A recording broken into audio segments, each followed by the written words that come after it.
A Lei dos Recursos, por Dr. Raymond Hallowell. Peça e você receberá, procure e você encontrará, bata e se abrirá para você.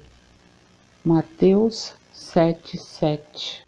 Em algum lugar eu li uma história de um homem que vivia em algum lugar em Pittsburgh e operava uma pequena fazenda leiteira. Dias após dia, ele trabalhava arduamente, mas mal conseguia sustentar sua família. Um dia, alguns homens que andavam medindo algumas terras na vizinhança passaram por suas pastagens. Enquanto eles estavam passando por um pequeno córrego que corria pelo meio do campo, o fazendeiro percebeu que eles pararam, abaixaram-se e estudaram o lodo e a escuma que haviam coletado próximo da passarela bruta que havia ali. Um dos homens pegou um pouco de água em suas mãos, aparentemente bebeu. Outro coletou um pouco de água em um cantil que ele carregava junto à cintura, preso ao seu cinto. O fazendeiro estava confuso e intrigado porque alguém estaria interessado naquela coisa. Nem mesmo o gado não gostava daquela água, pois eles deixavam a escuma de lado para poder beberem água limpa. Algumas semanas depois, um homem ligou para ele e lhe ofereceu um preço fabuloso pela fazenda. Por quê? O homem deve estar louco, ele pensou. Ele jamais conseguirá recuperar o seu investimento trabalhando nessas terras. Será que ele não tinha tentado por anos? Ele estava muito contente com a possibilidade de conseguir tamanho valor e rapidamente vendeu a fazenda. Ele mudou-se para o Canadá para ficar mais próximo do seu irmão e comprou outra fazenda. Não demorou muito tempo, no entanto, até que algumas engenhocas estranhas fossem postas no campo e logo se espalhou feito o fogo de que eles haviam encontrado petróleo na fazenda. Em poucos anos, aquela pequena fazenda com menos de 100 acres de terra produzia milhões de dólares em petróleo para os seus donos. O fazendeiro continuou pobre e trabalhando duro.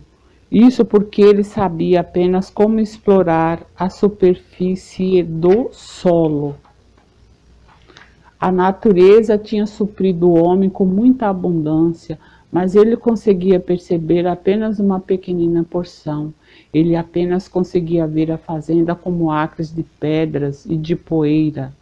Não era culpa da lei se o homem era pobre e tinha que trabalhar duro para conseguir um miserável viver.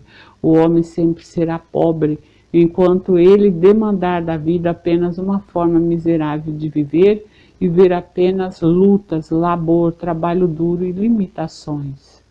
A coisa que nós mais devemos evitar fazer é nos preocuparmos com os recursos ou de onde nosso próximo dólar virá.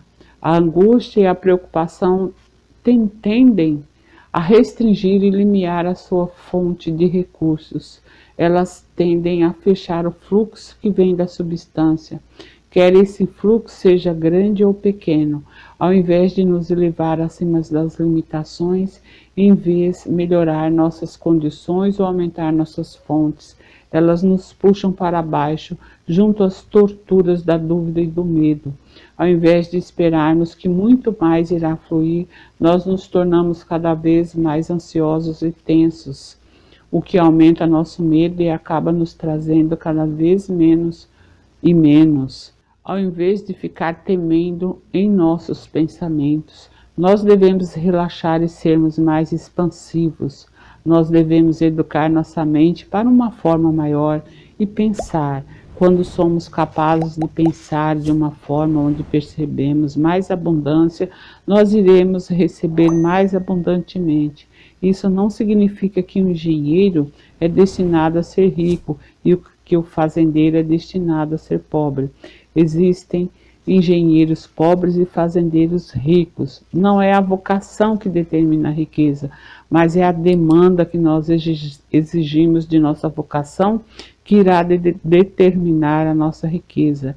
Quando formos capazes de pensar e de perceber mais abundância naquilo que nós já temos, nós não apenas iremos expandir o nosso pensamento, como também iremos receber mais abundantemente. Esse é o princípio básico da lei. Até a próxima parte. Obrigado.